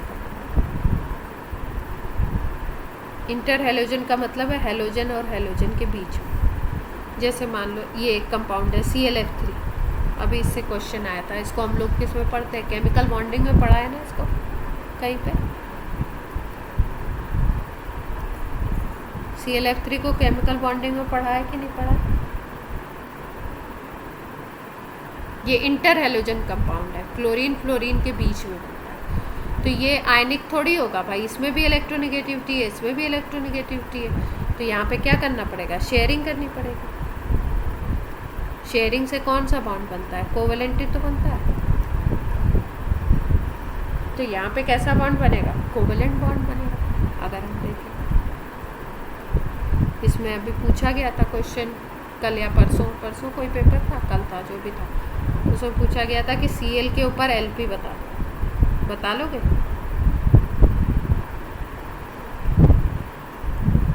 T shape molecule है कोई, AB3 टाइप का, क्वेश्चन ये था शायद, और इस पे जो A है इसके ऊपर आपको बताना है Lp लोन पे। जल्दी से बताओ भाई। इसके पास, क्लोरीन के पास 7 तो इलेक्ट्रॉन होते हैं, तो 7 इलेक्ट्रॉन में 3 से तो इसने बॉन्ड बना लिए, सिंगल बॉन्ड, तो 2 लोन पेयर बचेंगे, इसके पास 4 इलेक्ट्रॉन बचे।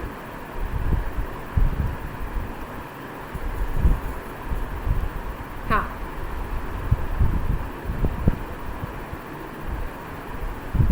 हाँ लुईस एसिड दिखा सकता है, लुईस एसिड और लुईस बेस। लुईस बेस होगा ना।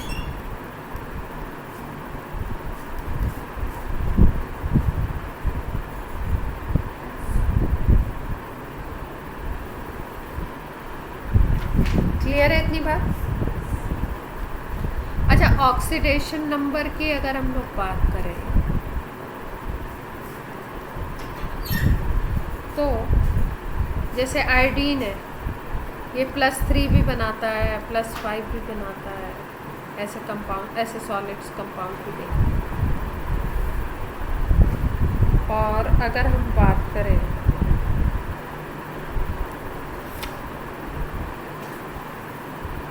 जैसे एक कंपाउंड है ये Cl2O6, इसमें अगर Cl पे आपको बताना है Lp तो बता लेंगे क्या?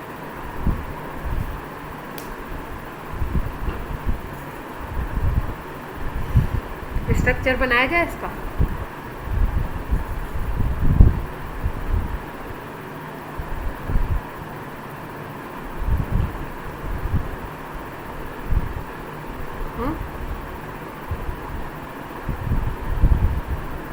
LP0 क्यों?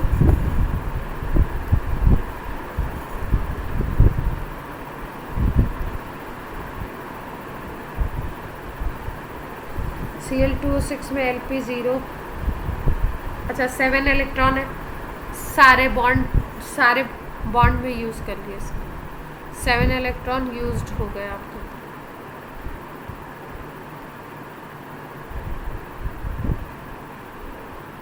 इसलिए क्या होगा इसके पास LP जी।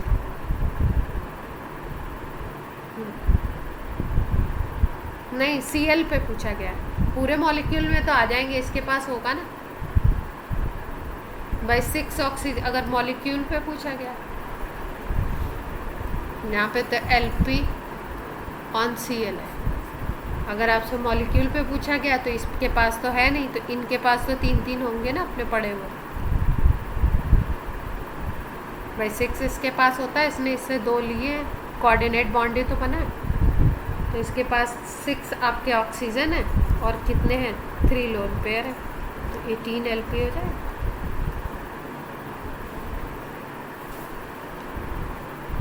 इसमें ऑक्सीडेशन नंबर कितना होगा Cl2O6 में Cl का?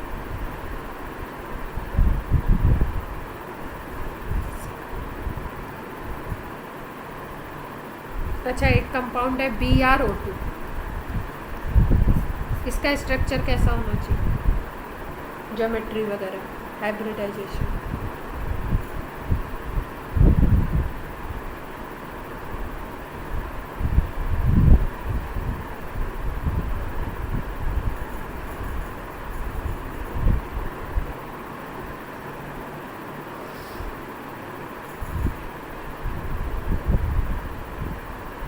ब्रोमीन बड़ा है तो ऑब्वियस सी बात है बीच में ही होगा, है ना। बॉन्डिंग कैसे बनी, वी शेप, बॉन्डिंग कैसे बनेगी?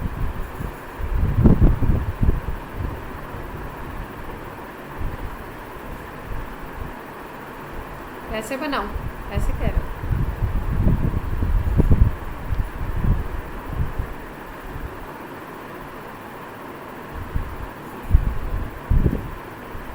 LP कितने हो गए इसके पास?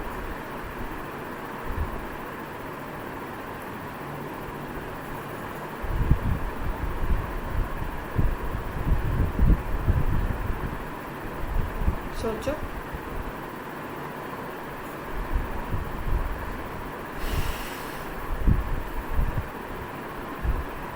Br को भी चाहिए इलेक्ट्रॉन,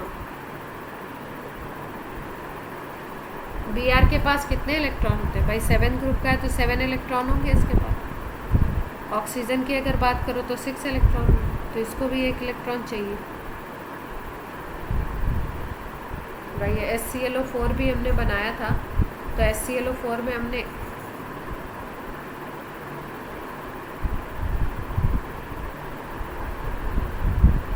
Cl2O6 किसको, BrO2 को डाइमराइज करें, ये कह रहा हूँ।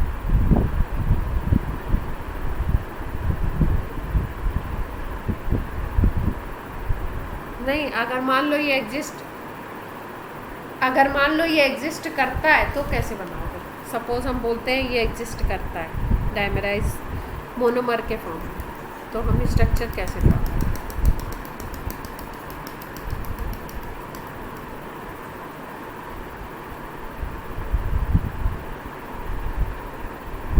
इसमें देखो, अब आपको ये होमवर्क क्वेश्चन देती हूँ। स्ट्रक्चर बनाना है आपको, LP BP बताने हैं, हाइब्रिडाइजेशन बताना है,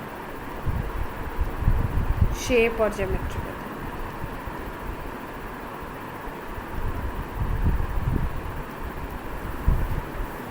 ठीक है, ये आपका होमवर्क क्वेश्चन।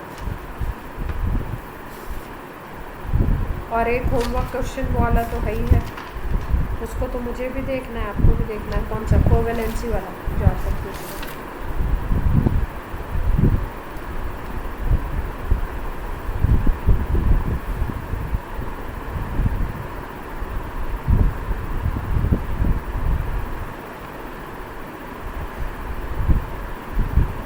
ClO3 इसका स्ट्रक्चर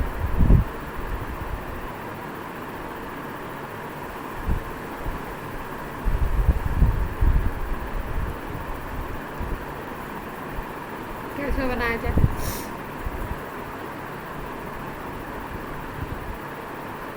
ये बन सकता है क्या?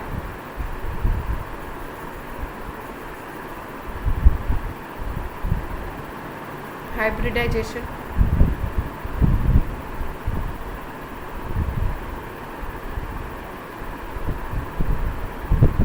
sp2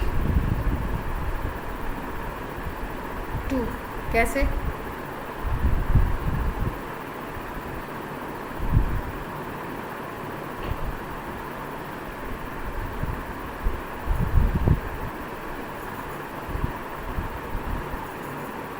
इसको आप 1 बॉन्ड कंसीडर कर रहे हो, इसको 1 इसको 1, उसके अकॉर्डिंग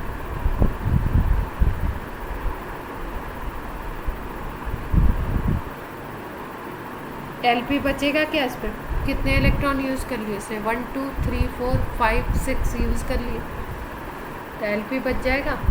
नहीं बचेगा, एक इलेक्ट्रॉन बचेगा इस पर। ऑड इलेक्ट्रॉन मॉलिक्यूल होगा ये।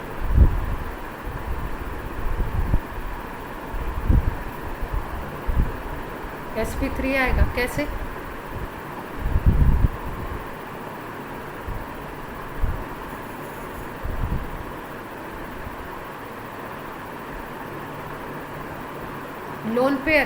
लोन पेयर कैसे आ रहा है? 6 इलेक्ट्रॉन तो इसने यूज़ कर लिए, 7 ही तो होते हैं इसके पास।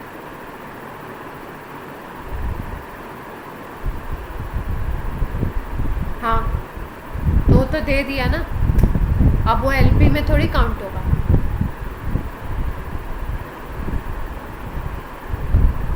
जैसे मान लो अमोनिया का मॉलिक्यूल है, इसके पास एक लोन पेयर है, जब ये BF3 से डेटिव बॉन्ड बना लेगा तो अब इसके पास लोन पेयर थोड़ी बचा, अब तो ये लोन पेयर गायब हो गया ना।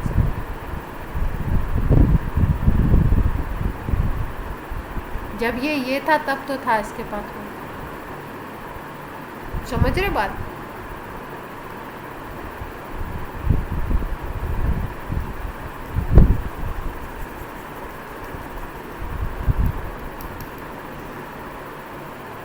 कोई आंसर देना चाहता है इसमें? हाइब्रिडाइजेशन कौन सा होगा ClO3 में?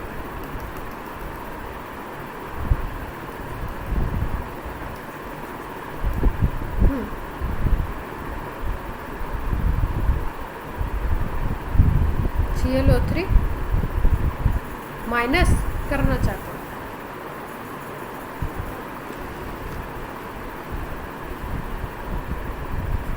माइनस कर दोगे तो एक इलेक्ट्रॉन बढ़ जाएगा, ये कह रहा हूँ।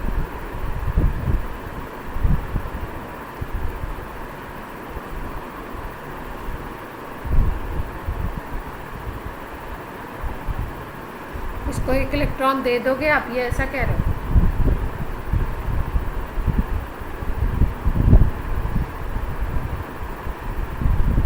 इस पे माइनस चार्ज आ जाए।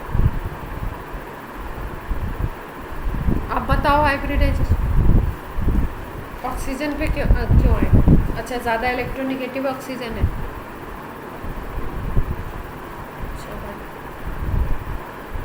चलो ऑक्सीजन को चार्ज दे दो।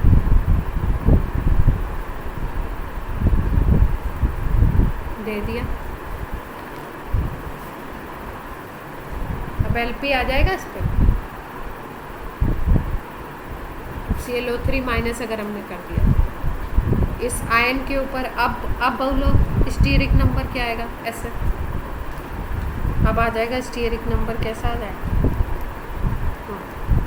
4 आ जाएगा भाई। 1 2 3 4 हो गए, और आपका हाइब्रिडाइजेशन sp3 बन जाएगा, टेट्राहेड्रल ज्योमेट्री बनेगी।